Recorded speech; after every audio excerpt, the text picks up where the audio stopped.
இலக்கை நோக்கி டுவர்ட் த கோல். இந்த நிகழ்ச்சிக்கு உங்களை அன்புடன் வரவேற்கிறோம். Praise the Lord. ஆண்டவராகிய இயேசுவின் இனிய நாமத்தில் இந்த புதிய நாளிலே உங்கள் எல்லாருக்கும் அன்பின் வாழ்த்துக்கள். ஆதியாகமம் 13ஆம் அதிகாரம் 8ஆம் வசனம். ஆபிரகாம் லோத்தை நோக்கி, எனக்கும் உனக்கும் என் மெய்ப்பருக்கும் உன் மெய்ப்பருக்கும் வாக்குவாதம் வேண்டாம், நாம் சகோதரர். ஆபிரகாமின் ஒரு நல்ல உதாரணமான வாழ்க்கை. பைபிள் ஃபுல்லா நீங்க பார்த்தீங்கன்னா ஆபிரகாமின் மகன் ஈசாக்கும் ஒரு குறிப்பிட்ட பிரச்சனையை சந்திச்சான். ஏசேக்கு சித்னா எதிர்ப்பு, வாக்குவாதம், அபிமெலேக்கின் மனுஷர் மூலமா, பெலிஸ்தர்கள் மூலமா அவன் வேதனையான ஒரு சூழ்நிலையை சந்திக்க வேண்டியிருந்தது. தாவீது சீமே என்கிற ஒரு கொடூரமான மனிதனுடைய தூஷணத்தை சந்திக்க வேண்டியிருந்தது.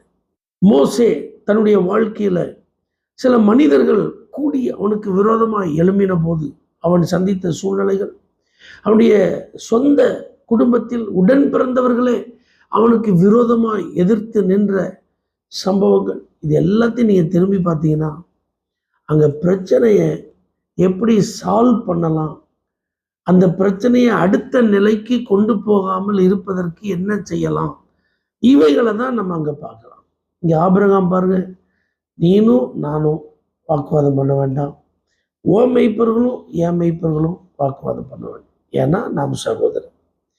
ஈசாக்கு வாழ்க்கையில அவனால பேசி ஜெயிப்பதற்கு வாய்ப்புகள் இருந்ததா இல்லையா, அது ரெண்டாவது. ஆனா பாருங்க, அவன் ஒரு எதிர்ப்பை என்ன செய்யல, தெரிவிக்கல, அவர்களிடத்துல அவன் வாக்குவாதம் பண்ணல. மோசே அமைதியா இருந்தான்.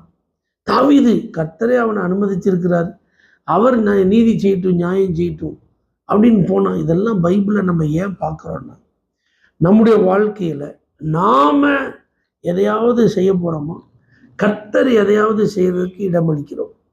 எல்லாருடைய வாழ்விலும் இப்படி ஒரு சூழ்நிலை வரும்போது கண்டிப்பா நாம தான் செயல்படுவதற்கு தீவிரிப்போம், நாம தான் செயல்படுவதற்கு முயற்சி செய்வோம். ஆனால் அப்படிப்பட்ட சூழ்நிலைகளிலே நாம் அல்ல, கர்த்தர் செயல்படுவதற்கு நாம் இடம் கொடுத்தால் நிச்சயமாக ஒரு பெரிய மாற்றம், ஒரு பெரிய ஆசீர்வாதம் நம்முடைய வாழ்க்கையில் உண்டாகும். அது மாத்திரமல்ல, நீதி கிடைக்கும், நியாயம் கிடைக்கும். ஒருவேளை அது தாமதமானாலும் அது நிரந்தரமானதாய் நம்முடைய கரங்களில் கொடுக்கப்படும். ஆகவே உங்கள்கிட்ட யாராவது எதிர்த்து நிற்கிறாங்களா, வாக்குவாதம் பண்றாங்களா, பிரச்சனை பண்றாங்களா, நீங்க இந்த வேதாகம கொள்கைகளை பின்பற்றி அமைதியாகவும் கர்த்தருடைய கரத்தில் விட்டு விடுகிறதாகவும் நீங்க செயல்பட்டு பாருங்க. கர்த்தர் உங்க பட்சத்துல செயல்படுறத நீங்க பார்ப்பீங்க. பரலோக தேவனே, எங்களுக்காக வழக்காடுகிறவர், எங்களுக்காக யுத்தம் பண்ணுகிறவர், நீதியுள்ள நியாயாதிபதி, நீர் உம்முடைய வல்லமையை வெளிப்படுத்தி இப்படி யாரெல்லாம் இப்படி பாதிப்புகள் இருக்கிறாங்களோ, பிரச்சனைகளை எதிர்கொண்டு இருக்கிறாங்களோ, அவர்களுக்காக நீர் செயல்பட இயேசுவின் நாமத்தில் ஜெபிக்கிறோம் எங்கள் ஜீவனுள்ள நல்ல பிதாவே, ஆமென். For prayer contact, Pastor J. J. Kumar, El Shaddai Ministries, 9500252586, Surandai.